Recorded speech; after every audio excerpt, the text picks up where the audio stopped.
इस्लाम के किला पाकिस्तान से मैं हूं वकार बगा और आप देख रहे हैं मेरा फेसबुक और यूट्यूब चैनल। आज बात करेंगे जहीर गैंग के हवाले से, जो केस गुज़श्ता 2-3 दिनों से डेड हो गया था, जिसमें लोगों का इंटरेस्ट नहीं रहा था। आज वो केस एकदम फिर से बड़ी हैपनिंग लेके आया। शाहिद हुसैन ने एक बहुत बड़ी खबर ब्रेक की और हमने देखा जिस तरह से माजी में भी हमने देखा कि कोई भी इस तरह के टेस्ट केसेस होते हैं जिन्हें पर मट्टी डालने की कोशिश की जाती है, तो कुछ ऐसे लोग होते हैं जो इस केस को दफन नहीं होने देते और उस पर नजरें टिकाए रखते हैं और उसकी छोटी छोटी हलचल को भी नोट करते हैं। शाहिद हुसैन उन्हीं में से एक है, बड़े ही कैलिबर के और बड़े जानदार और बड़े ऑथेंटिक सहाफ़ी हैं, जिनकी सहाफ़त पे कभी सवाल नहीं उठाया जा सकता, उनकी रिपोर्ट्स पे कभी सवाल नहीं उठाया जाता और माजी में हमने उनसे बहुत कुछ सीखा। उन्होंने इस केस में हाथ डाला और इस केस की जो तहकीकात कर रहे हैं वो बड़ी वाज़ेह कर रहे हैं। उन्होंने आज ये बताया कि शौकत शहानी जो आईओ है इस केस का, उसने इस केस में किस तरह से इस केस को ठंडा करने के लिए, इस केस पे मट्टी डालने के लिए दो नंबरी की, उसमें जलसाजी की और एक इंतहाई गिरी हुई हरकत की।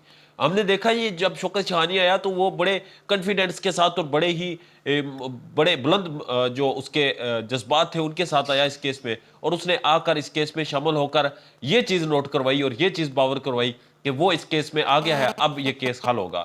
मगर बहुत ही जल्द कुछ ही दिनों में शौकत शहानी का चेहरा बदला। चेहरा क्यों बदला आपको भी पता है, उसके घर का भी चूल्हा है जो उसने ठंडा नहीं रखना।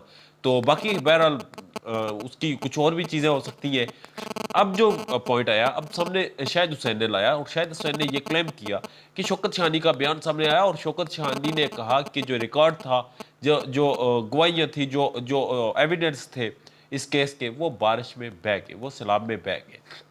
आपको याद होगा कि शौकत शहानी ने पहले भी अदालत के सामने भी यही आर्गुमेंट्स रखे थे कि सैलाब की वजह से, उसने सैलाब को वजह बनाई थी कि वो नूर बीबी को गिरफ्तार नहीं कर पा रहा। अब उसने ये कहा कि सैलाब की वजह से कागजात बह गए। भाई, हम एक ऐसी रियासत में रहते हैं, हम एक ऐसी रियासत में सर छुपाए बैठे हैं, ऐसी रियासत में हम जिंदा हैं जहां पर हमें अगर कोई कुचल भी जाए तो उसको कोई पूछने वाला नहीं होता, क्योंकि शर्त यह है कि वो किसी अमीर बाप की औलाद होनी चाहिए या उसके पीछे कोई तगड़े हाथ होने चाहिए। इसी तरह जो लोगों ने मेहदी काज़मी की बेटी को अगवा किया वो अमीर लोग हैं, वो एक तगड़े लोग हैं और उनके पीछे बड़े तगड़े हाथ हैं।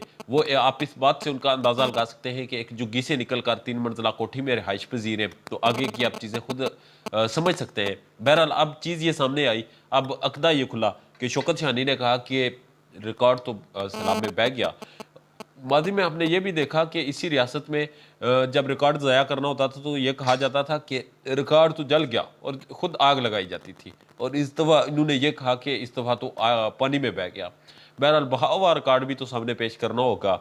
और अब केस जिस डगर पे चल रहा है, केस जिस तरफ जा रहा है, वाज़ेह तौर पे नज़र आ रहा है कि केस के पीछे क्या हो रहा है, कौन है और किसने शौकत शहानी के और बहुत से ताकतवर लोगों के जो हाथ बांधे हुए हैं और उन्हें किस कदर मजबूर किया हुआ है। अभी ये कल की बात है, इस्लामाबाद में अयाज अमीर के बेटे ने कत्ल किया और अयाज अमीर ने खुद पुलिस को इतला देकर अपना बेटा गिरफ्तार करवाया, मगर दूसरे दिन ही पुलिस ने अयाज अमीर को भी गिरफ्तार कर लिया। अयाज अमीर में उनकी आइडियालॉजी से आपको शायद इख्तलाफ हो, मगर अयाज अमीर की जो ताकत है वो आप उसको बखूबी जानते होंगे। ये 80s की दहाई में, बल्कि उससे पहले भी पावरफुल शख्सियत थे और इनके वालिद भी एक बहुत पावरफुल शख्सियत थे।